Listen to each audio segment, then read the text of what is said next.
మహాపరిశుద్ధుడు మహోన్నతుడైన మన దేవుని నామంలో ఉదయకాల ధ్యానం నాకు మిమ్మల్ని అందరినీ ప్రేమపూర్వకంగా ఆహ్వానిస్తున్నాను. దేవుని యొక్క కృపను బట్టి రెఫర్మేషన్ సిరీస్లో మనం ఆదికాండం గ్రంథాన్ని ధ్యానం చేస్తున్నాము. ఈరోజు మనం శారా యొక్క మరణాన్ని గురించిన ఆ యొక్క వర్తమానము 23వ అధ్యాయంలో వ్రాయబడి ఉంది. దీని నుంచి మనం 7 లెసన్స్ని నేర్చుకోబోతూ ఉన్నాము ఈ అధ్యాయంలో నుంచి. సో ముందుగా మనం ప్రార్థించుకొని ఆ తర్వాత దీనిని ధ్యానించుకుందాం. పరిశుద్ధుడా మా ప్రభువా మా దేవా, ఈ ఉదయకాలమందు మేము ధ్యానించబోతున్న మీ వాక్యం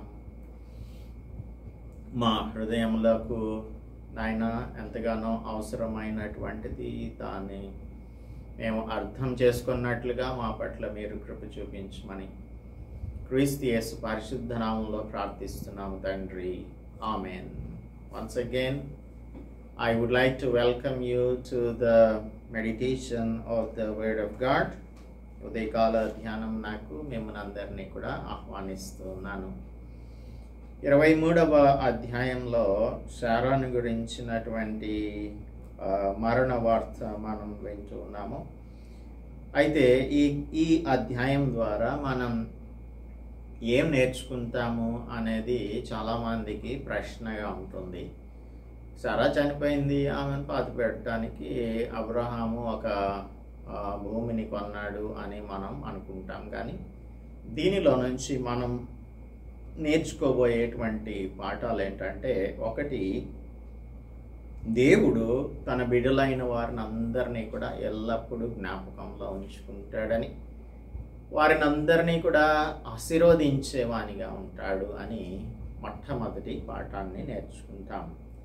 రెండవదిగా, మన ప్రియులైన వారు మరణించినప్పుడు ఈ లోక సంబంధమైన వారైతే వారికి ఏమాత్రము నిరీక్షణ ఉండదు. కానీ ఇక్కడ అబ్రహాము తన భార్యను బట్టి అంగలార్చినట్లుగా 2వ వచనంలో చదువుకుంటాం.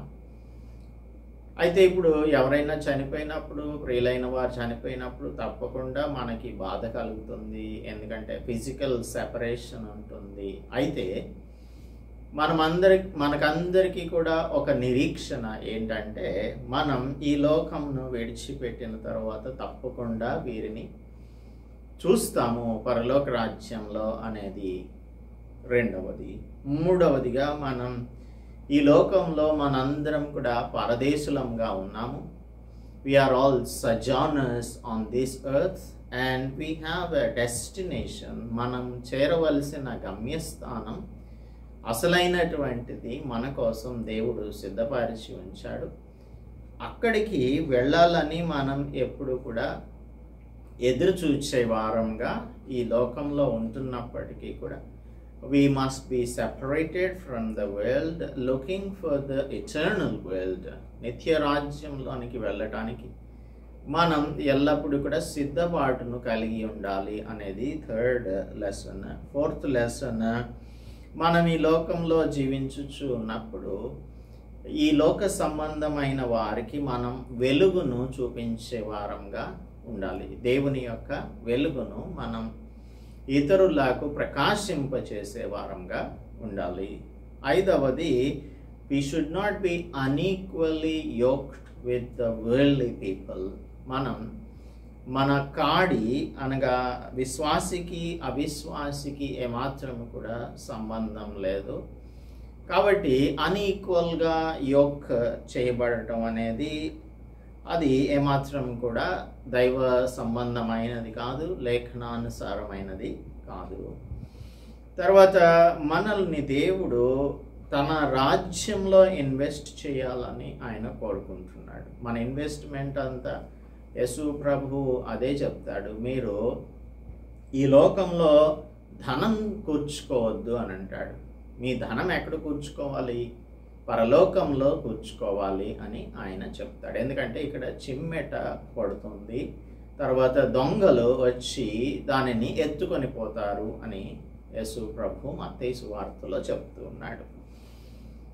అలాగున మన యొక్క ఇన్వెస్ట్మెంట్స్ ఇక్కడ ఈ భూలోకంలో అనేక మంది మనకు అడ్వైసెస్ ఇస్తూ ఉంటారు, సలహాలు ఇచ్చేటువంటి వారు ఉంటారు.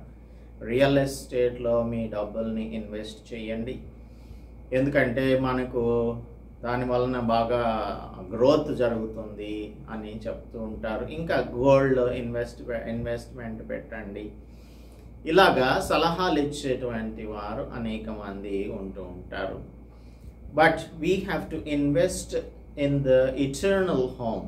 మనం ఈ లోకంలో దాచిపెట్టుకున్నది ఏదైనా కూడా విడిచిపెట్టి వెళ్ళిపోవాల్సిందే. కానీ మనం దేవుని యొద్ద కనుక దాచిపెట్టుకుంటే, ఇఫ్ వి లే up hour treasure in heaven, we will be rewarded by God. దేవుడు మనకు దానికి ప్రతిఫలాన్ని ఇస్తాడు. చివరిగా we have to trust in the promises of God. దేవుని యొక్క వాగ్దానాలను మనం ఎల్లప్పుడూ కూడా నమ్మేవారంగా ఉండాలి. అవి ఒకవేళ మన జీవితంలో నెరవేరకపోయినా కూడా దానిని దేవుడు తన యొక్క సమయంలో నెరవేర్చేవానిగా ఉంటాడు అని 7th lesson మనం నేర్చుకుంటాం. So today we are gonna see the first 3 lessons. మొదటి 3 పాఠాలను ఈరోజు నేర్చుకుందాం. మిగిలినవి దేవుని చిత్తం అయితే రేపు డే ఆఫ్టర్ టుమారో దీన్ని ధ్యానించుదాం. సో ఇక్కడ 23వ అధ్యాయంలో శారా జీవించిన కాలము అనగా శారా బ్రతికిన ఏండ్లు 127. శారా కనాను దేశమందలి హెబ్రోనను కిర్యాత్ అర్బాలో మృతి పొందెను. అప్పుడు అబ్రహాము శారా నిమిత్తము అంగలార్చుటకును ఆమెను గురించి ఏడ్చుటకును వచ్చెను.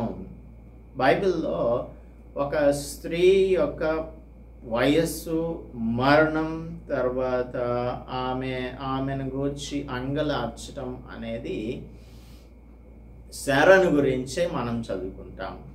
దేవుడు విశ్వాసమునకు ప్రతిగా లేదంటే విశ్వాసమునకు ప్రతిఫలంగా శారాకు దీర్ఘాయుష్ను ఇచ్చాడు. సుదీర్ఘమైన జీవితాన్ని ఈ లోకంలో 127 సంవత్సరాలు జీవించటానికి దేవుడు కృప చూపించాడు. సో శారాని మాదిరిగా చూడాల్సి ఉంటుంది అని దేవుని యొక్క గ్రంథం మనకు తెలియజేస్తుంది. శారా మనకు మాదిరిగా ఉండాలి అని చెప్పి దైవ గ్రంథం మనకు బోధిస్తుంది. యెషయా గ్రంథం 51వ అధ్యాయంలో యెషయా గ్రంథం 51వ అధ్యాయం మొదటి 2 వచనాలను గనుక మనం చదివినట్టయితే ఇక్కడ నీతిని అనుసరించి 2వ వచనం చదువుదాం. మీ తండ్రి అయిన అబ్రహాము సంగతి ఆలోచించుడి, మిమ్మును కనిన శారాను ఆలోచించుడి. అతడు ఒంటరి అయి ఉండగా నేను అతని పిలిచితిని, అతనిని ఆశీర్వదించి అతనిని పెక్కువంది అగునట్లు చేసి తిని. మీ తండ్రి అయిన అబ్రహాం గురించి మిమ్మును కనిన శారాను గురించి ఆలోచించుడి. Think about your mother, grandmother, ఆమెను గురించి ఆలోచించండి అని చెప్తూ ఉన్నాడు యెషయా భక్తుడు. అలాగనే మనకు పేతురు రాసిన 2వ పత్రిక చూసినట్టయితే 3వ అధ్యాయంలో 3rd చాప్టర్లో 3వ వచనం 3 చూద్దాము. ఇక్కడ let us see 3rd chapter 3 to 6 verses లో దేవుడు ఏమని చెప్తున్నాడంటే, ఆయన అంత్యదినములలో అపహాసకులు అపహసించుచు వచ్చి తమ స్వకీయ దురాశల వలన నడుచుకుంటారు. ఆయన రాకడను గురించి this is not from the 1 Peter, 2 Peter, 1 Peter నుంచి 3:3లో చూసినట్టయితే, సాధువైనటియు మృదువైనటియునైన గుణమును అలంకారం గల మీ హృదయపు అంతరంగ స్వభావము మీకు అలంకారంగా ఉండవలెను. అది దేవుని దృష్టికి మిగుల విలువ గలది. అటువలే పూర్వం దేవుని ఆశ్రయించిన పరిశుద్ధ స్త్రీలను తమ స్వపురుషులకు లోబడి ఉండుట చేత తమ్మును తాము అలంకరించుకొనిరి. ఆ ప్రకారము శారా అబ్రహామును యజమానుడు అని పిలుచుచు అతనికి లోబడి ఉండెను. మీరును యోగ్యంగా నడుచుకొనుచు ఏ భయమును ఉన్న ఎడల ఆమెకు పిల్లలగుదురు. So you will be the children of Sarah అని శారాను గురించి మంచి మాటలు అబ్రహామును యజమానుడు అని పిలుస్తూ అతనికి లోబడి ఉంది అని అంటున్నాడు. So in the same manner we have to take the model of the wife of the patriarch. Abraham భార్యగా లేదంటే అబ్రహామును యజమాని అని పిలిచిన శారా వలె మనం జీవించాలి అని 2 times స్క్రిప్చర్ శారాను గురించి కోట్ చేస్తుంది. సో ఇక్కడ మనం చూస్తున్నాము, దేవుడు ఆమెను ఆశీర్వదించి ఆమెకు సుదీర్ఘమైన జీవిత కాలాన్ని అనుగ్రహించాడు. సో ఇక్కడ మనము ఎవరైతే దేవుని యందు భయభక్తులు కలిగిన వారంగా ఉంటామో, లేదంటే మీరు భూమి మీద దీర్ఘాయుష్మంతులవునట్లు మీ తండ్రిని తల్లిని సన్మానించాలి అని మనం ఆజ్ఞలలో చదువుకుంటున్నాం. గతంలో కూడా మనం దీనిని గురించి కోట్ చేసుకున్నాం. ఎక్సడస్ చాప్టర్ 20 verse 12, నిర్గమకాండం 20వ అధ్యాయం 12వ వచనం, అలాగనే ద్వితీయోపదేశకాండం 5వ అధ్యాయం 16వ వచనం. అలాగనే దేవుని యొక్క మాట మనం విన్నట్లయితే సుఖజీవముతో కూడిన సంవత్సరాలు మనకు ఉంటాయి అని ప్రావర్బ్స్లో మనం చదువుకుంటాం. Let us see the book of Proverbs chapter 3. Proverbs chapter 3లో verses 1 to 2లో సాల్మన్ చెప్తూ ఉన్నాడు. చాప్టర్ 3 verses 1 to 2 ఏమంటున్నాడంటే, నా కుమారుడా, నా ఉపదేశము మరువకము, నా ఆజ్ఞలను హృదయపూర్వకంగా గైకొనుము. అవి దీర్ఘాయువును సుఖజీవంతో గడుచు సంవత్సరములను శాంతిని నీకు కలుగచేయును. దేవుని యొక్క మాట మనం విన్నట్లయితే ఆయన ఉపదేశాన్ని మరవకుండా ఆయన ఆజ్ఞలను హృదయపూర్వకంగా గైకొంటే అప్పుడు దీర్ఘాయువును సుఖజీవంతో గడుచు సంవత్సరములను శాంతిని దేవుడు మనకు అనుగ్రహిస్తాడు అని దైవవాక్యం మనకు బోధిస్తుంది. So he will add 2 days to our life అని ఇక్కడ రాయబడి ఉంది. ఇప్పుడు అనేక మంది ఏంటంటే, దేవుడు శారా ఎన్నో తప్పులు చేసింది కదా, అలాంటప్పుడు ఒక బైబిల్ స్టూడెంట్, బైబిల్ కాలేజ్లో చదివే స్టూడెంట్ శారా ఏ విధంగా ఆశీర్వదించబడుతుంది, ఏ విధంగా పరలోకానికి వెళ్తుంది? వెళ్ళదు కదా, ఆమె పాపం చేసింది కదా అని పాయింట్అవుట్ చేశాడు. అవును, ఈ ఆదికాండం గ్రంథంలో 16వ అధ్యాయం మనం చూసినట్టయితే 16వ అధ్యాయంలో 2వ వచనం శారా అంటుంది, ఇదిగో నేను పిల్లలు కనకుండా యెహోవా చేసి ఉన్నాడు, దేవుడు నన్ను పిల్లలు కనకుండా చేశాడు అని చెప్పింది. ఇది ఒక పొరపాటు అని ఆ బైబిల్ స్టూడెంట్ చెప్తూ ఉన్నాడు, బైబిల్ కాలేజ్ స్టూడెంట్. నెక్స్ట్ ఏం చేసింది, దయచేసి నా దాసితో పొమ్ము, ఒకవేళ ఆమె వలన నాకు సంతానం కలగవచ్చునని అబ్రహాంతో చెప్పింది. సో ఇక్కడ ఇంకొక పాపం కూడా చేసింది. ఒకటి, దేవుణ్ణి నిందిస్తుంది. రెండవది, దేవుని చిత్తం నాకు వ్యతిరేకంగా హాగరును అబ్రహాం నాకు తానే ఇచ్చింది, అందుకని ఆమె రెండవసారి కూడా పాపం చేసింది. తర్వాత 16:6లో చూసినట్టయితే దాసిని శ్రమ పెట్టింది. 6వ వచనంలో శారయి దాన్ని శ్రమ పెట్టినందున ఆమె ఆమె యొద్ద నుండి అది పారిపోయింది, అనగా హాగరు పారిపోయి వెళ్ళిపోయింది. సో పారిపోయేలాగా చేసింది. 12వ వచనంలోనేమో 18వ అధ్యాయం 12వ వచనంలో కనుక మనం చూస్తే శారా దేవుని యొక్క దూత వచ్చి మాట్లాడుతున్నప్పుడు తనలో తాను నవ్వుకుంది అని రాయబడి ఉంటుంది. తనలో తాను నవ్వుకొనెను.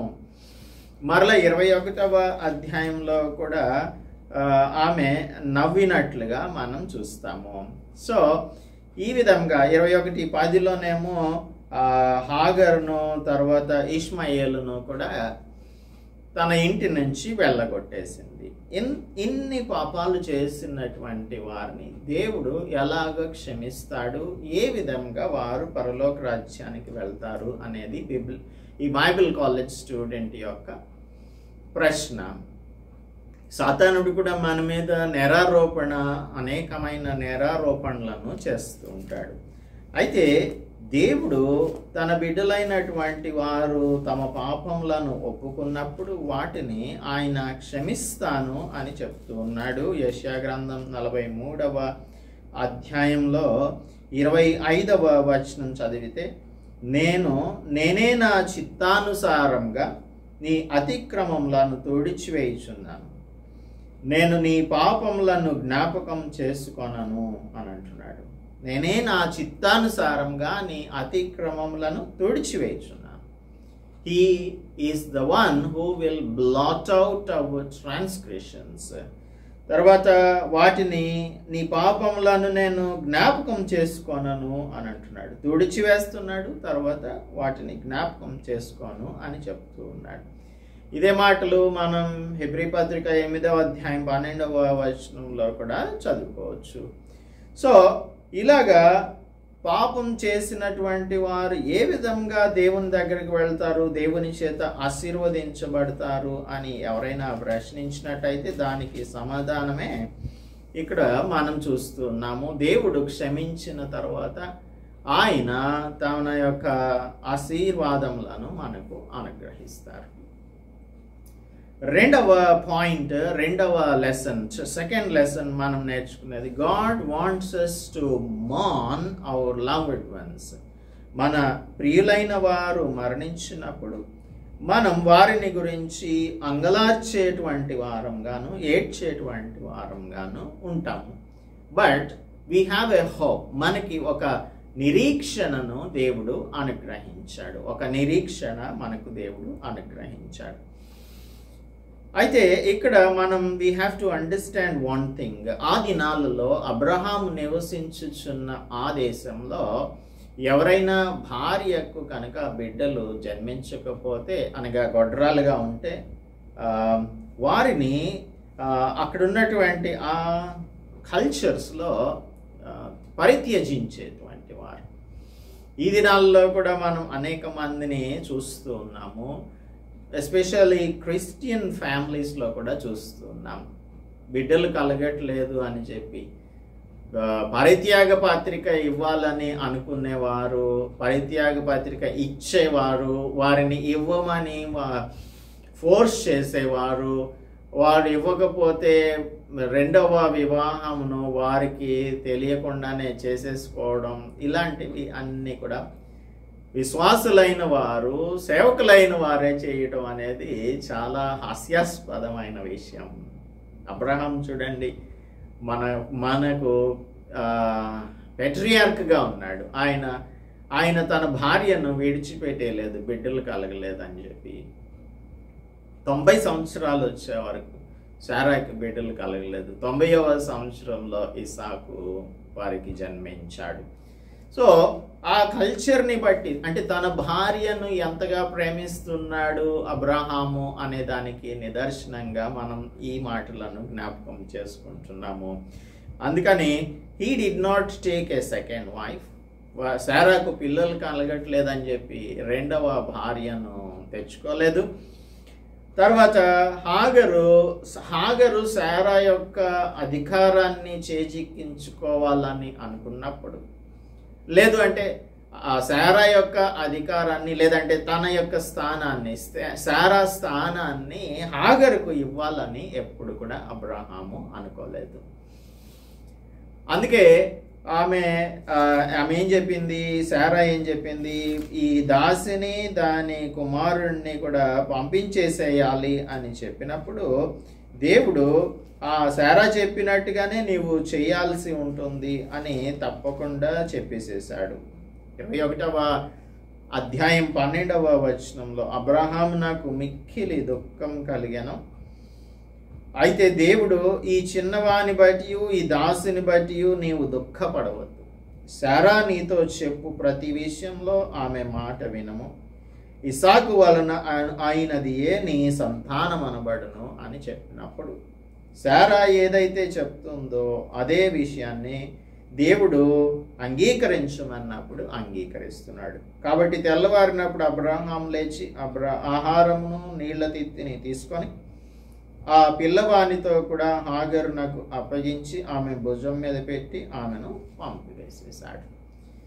సో ఈ విధమైనటువంటి ప్రేమ అబ్రహాము తన భార్య ఎడల కలిగి ఉన్నాడు.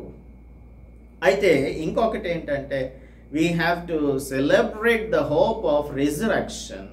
ఆమె చనిపోయింది కదా అని ఏడ్చినప్పుడు మనకి ఒక నిరీక్షణ ఉంటుంది. ఆ నిరీక్షణ ఏంటి అంటే, ఆయన ఒకానొక దినాన్న ఆయనతో కూడా మనం చనిపోయినటువంటి వారు, ఆయన యందు చనిపోయిన వారు తిరిగి లేస్తారు అనేది. తిమోతికి రాసిన పత్రిక 2వ అధ్యాయం 11వ వచనం చదివితే, తిమోతికి రాసిన 2వ పత్రిక 2వ అధ్యాయం 11వ వచనంలో ఈ మాట నమ్మదగినది ఏదనగా, మనం ఆయనతో కూడా చనిపోయిన వారమైతే ఆయనతో కూడా బ్రతుకుతాం. So we will rise along with him. Second కమింగ్లో మనం దేవుడు వచ్చినప్పుడు మనకు తెస్సలోనికైలకు రాసిన మొదటి పత్రికలో 4వ అధ్యాయం 13వ వచనం నుంచి చదివితే అక్కడ మనకు అన్నీ కూడా చాలా స్పష్టంగా రాయబడి ఉంటాయి. సహోదరులరా, నిరీక్షణ లేని ఇతరుల వల్లే మీరు దుఃఖపడకుండా నిమిత్తం నిద్రించుచున్న వారిని గురించి మీకు తెలియకుండా మాకు ఇష్టం లేదు. యేసు మృతి పొంది తిరిగి లేచినని మనం నమ్మిన యెడల అదే ప్రకారం యేసునందు నిద్రించిన వారిని దేవుడు ఆయనతో కూడా వెంటబెట్టుకొని వచ్చును. మేము ప్రభు మాటను బట్టి మీతో చెప్పుకున్నదేమనగా, ప్రభు రాకడ వరకు సజీవులయుండు మనం నిద్రించిన వారి కంటే ముందుగా ఆయన సన్నిధికి చేరం. ఆర్భాటంతోనూ ప్రధాన దూత శబ్దంతోనూ దేవుని బోరుతోనూ పరలోకం నుండి ప్రభు దిగి వచ్చును. క్రీస్తునందుండి మృతులైన వారు మొదట లేతురు. ఆ మీదట సజీవులమై నిల్చుండు మనం వారితో కూడా ఏకంగా ప్రభువుని ఎదుర్కొనుటకు ఆకాశ మండలం నాకు మేఘముల మీద కొనిపోబడదము. కాగా సదాకాలం మనం ప్రభుతో కూడా ఉంటాం. కాబట్టి ఒకరినొకరు ఈ మాటల చేత ఆదరించుకొనడి అని అపోస్తలుడు పౌల్ రాస్తున్నాడు. So we will celebrate the resurrection. We will celebrate the death of the people who died in Christ Jesus, that they will be resurrected on the day Christ Jesus will come in his second coming. రెండవది, మూడవ పాఠం మనం నేర్చుకోవాల్సింది, we are all sojourners. 3 నుంచి 4 వరకు. తర్వాత అబ్రహాము మృతి పొందిన తన భార్య ఎదుటి నుండి లేచి హేతు కుమారులను చూచి, మీ మధ్య నేను పరదేశినిగాను పరవాసిగాను ఉన్నాను అని, he is recognizing his real home is not here but in heaven. నేను పరదేశిగానున్నాను, పరవాసిగా ఉన్నాను అని చెప్తూ ఉన్నాడు. సో తన భార్యను పాత పెట్టడానికి ఒక శాశ్వతమైన స్థలం లేదు అని వెల్లడిస్తూ ఉన్నాడు అబ్రహాము. హెబ్రీ పత్రిక మనం చదువుకుంటే 11వ అధ్యాయంలో హీబ్రూస్ చాప్టర్ 11లో verse 9 ఏం చెప్తుంది అంటే, 11:9, విశ్వాసమును బట్టి అతడును అతనితో ఆ వాగ్దానమునకు సమాన వారసులైన ఇసాకు యాకోబు అనువారు గుడారములలో నివసించుచు అన్య దేశంలో ఉన్నట్టుగా వాగ్దత్త దేశంలో పరవాసులైరి. సో వీళ్ళు వాగ్దాన దేశంలో నివసిస్తూ ఉన్నప్పటికీ కూడా పరవాసులుగా జీవిస్తూ ఉన్నారు. అబ్రహాము, ఇస్సాకు, యాకోబు అనేవారు అని హెబ్రీ గ్రంథకర్త రాస్తూ ఉన్నాడు. అలాగనే మనం మోషేని గురించి చదువుకున్నప్పుడు 2వ అధ్యాయం నిర్గమకాండం 2వ అధ్యాయం 2వ వచనంలో మోషే తన కుమారుణ్ణి గెర్షోము అని పిలుస్తూ ఉన్నాడు. గెర్షోము అంటే దానికి అర్థం ఏంటంటే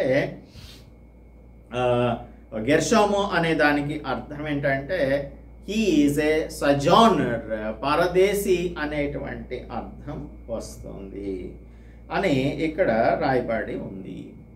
సో పరదేశిని కాబట్టి నేను గెర్షోము అని పేరు పెడతాను అని అంటున్నాడు. ఐఎమ్ ఏ సజానర్ అని జ్ఞాపకం చేసుకుంటున్నాడు మోషే.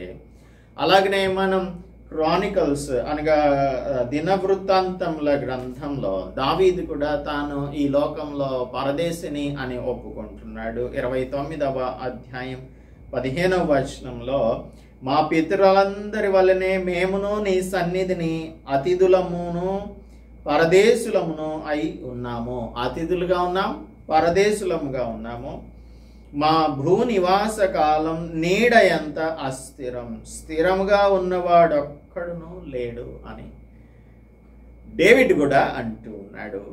అదే డేవిడ్ మరి 39 సామ్లో కూడా అదే మాటని చెప్తూ ఉంటాడు. 39వ కీర్తన 12వ అధ్యాయం 12వ వచనంలో యెహోవా నా ప్రార్థన ఆలకింపుము, నా మొరకు చెవియొగ్గుము, నా కన్నీళ్లు చూచి మౌనంగా ఉండకము. నీ దృష్టికి నేను అతిథి వంటి వాడను, నా పితరులందరి వలె నేను పరవాసినై ఉన్నాను. నేను వెళ్ళిపోయి లేక మునుపు నేను తెప్పరిల్లునట్లు నాతో నన్ను కోపంతో చూడకము. నేను పరవాసినై ఉన్నాను, మా పితరుల వలె నేను ఐఎమ్ ఏ సజానర్ అని చెప్తూ ఉన్నాడు. We have to live in the world, but we do not belong to the world అనే దానిని మనం ఎల్లప్పుడూ కూడా మన మదిలో ఉంచుకుంటూ ఉండాలి. యేసుక్రీస్తు ప్రభువు కూడా అంటున్నాడు, మనుష్య కుమారుడు తలదాచుకొనుటకు ఒకంత స్థలం కూడా లేదు. ఆకాశ పక్షులకు గూళ్ళున్నాయి, నక్కలకు బొరియలున్నాయి, కానీ మనుష్య కుమారునికి తలవాల్చుకొనుటకు కూడా స్థలం ఎక్కడ కూడా లేనే లేదు అని లూకాసు వార్త 9వ అధ్యాయంలోను అలాగే మత్తయి సువార్త 8వ అధ్యాయం 20వ వచనంలో కూడా చెప్తూ ఉన్నాడు. పేతురు రాసిన మొదటి పత్రికలో 1 పీటర్లో చాప్టర్ 2 verse 11 ఏం చెప్తుంది అని అంటే, మొదటి పత్రిక 2:11 ఏం చెప్తుంది అంటే, ప్రియులారా మీరు పరదేశులను యాత్రికులనై ఉన్నారు కనుక ఆత్మకు విరోధంగా పోరాడు శరీరాశలను విసర్జించి అన్యజనులు మిమ్మల్ని ఏ విషయంలో దుర్మార్గులను దూషించుదురో ఆ విషయంలో వారు మీ సత్క్రియలను చూచి వాటిని బట్టి దర్శన దినమందు దేవుని మహింపరిచినట్లు వారి మధ్య మంచి ప్రవర్తన గలవారై ఉండవలెనని మిమ్మల్ని బ్రతిమాలుకుంటున్నాను. See the attitude of Abraham here. Abraham యొక్క అటిట్యూడ్ని మనం ఇక్కడ చూసినట్టయితే, మీ మధ్య నేను పరదేశిగాను పరవాసిగాను ఉన్నాను అని వారికి చెప్తూ, మృతి పొందిన నా భార్య నా కన్నుల ఎదుట ఉండకుండా ఆమెను పాత పెట్టుటకు మీ తావున నాకొక శ్మశాన భూమిని స్వాస్థ్యంగా ఇయుడి అని వారికి మొరపెట్టుకుంటున్నాడు Abraham. So we are all sojourners in this world. మనం పరదేశులమును పరవాసులమును అయ్యున్నాం, యాత్రికులంగా ఉంటున్నాం. సో ఈ దేశం మనది కాదు, మన శాశ్వతమైన రాజ్యం పరలోక రాజ్యం, అక్కడికి మనం వెళ్ళిపోవాల్సి ఉంటుంది అనే ఆ యొక్క మైండ్ సెట్తో మనం కానీ జీవించినట్లయితే మన జీవితాలు అన్నీ కూడా చాలా డిఫరెంట్గా ఉంటాయి. చిన్న చిన్న విషయాలలో గొడవలు పెట్టుకునే వాళ్ళంగా కానీ ఇతరులను చూసి అసూయపడే వారంగా కానీ, ఇతరులకు ఇబ్బంది కలుగజేసే వారంగా కానీ, ఇలాగా మనం ఎలా అయితే గతంలో ప్రవర్తించుచు ఉన్నామో ఆ ప్రవర్తనకు ఎగ్జాక్ట్ అపోజిట్గా మన యొక్క మైండ్ సెట్ మారిపోతుంది, మన జీవన శైలి మారిపోతుంది. దీనిని బట్టి అన్యజనులు మనలను బట్టి దేవుని దగ్గరకు వచ్చేవారిగా ఉంటారు. కాబట్టి ఈ అబ్రహాం యొక్క యాటిట్యూడ్ని మనం 23rd చాప్టర్లో పరిశీలన చేసినట్లయితే మన యొక్క యాటిట్యూడ్ని కూడా మార్చుకునే వారంగా ఉంటాము. ఆ విధంగా ఉండటానికి దేవుడు మనందరికీ కూడా సహాయం చేయనుగాక. ప్రార్థించుకుందాం. పరిశుద్ధుడా మా ప్రభువా మా దేవ, ఈ లోకంలో నిన్ను నమ్ముకున్న ప్రతి ఒక్కరిని కూడా జ్ఞాపకంలో ఉంచుకొని ఆశీర్వదించే దేవుడవని మేము నమ్ముతున్నాము. ప్రభువా, సారా అనేకమైన తప్పిదమ్ములు చేసింది, అయినా కూడా మీరు వాటిని ఆయన ఆ పాపములన్నింటినీ కూడా తుడిచివేసి మరలా జ్ఞాపకం చేసుకోకుండా ఆమెను దీర్ఘాయుషును అనుగ్రహించి ఆశీర్వదించారు ప్రభువా. అలాగా మేము కూడా మా యొక్క తప్పిదములన్నింటినీ మీ దగ్గర ఒప్పుకున్నప్పుడు వాటిని ఎన్నడూ కూడా జ్ఞాపకం చేసుకోకుండా మాకు నాయన నిత్య జీవమును అనుగ్రహిస్తానని ప్రామిస్ చేస్తూ ఉన్నారు.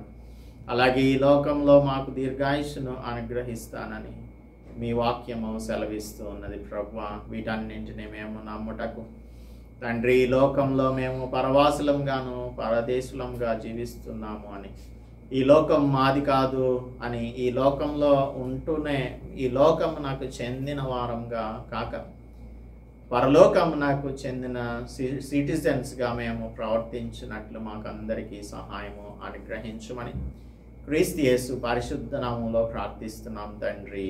ఆమేన్. దేవుని నామానికి స్తోత్రం. అందరికీ వందనాలు. దేవుడు మిమ్మల్ని ఆత్మీయంగా ఆశీర్వదించును గాక.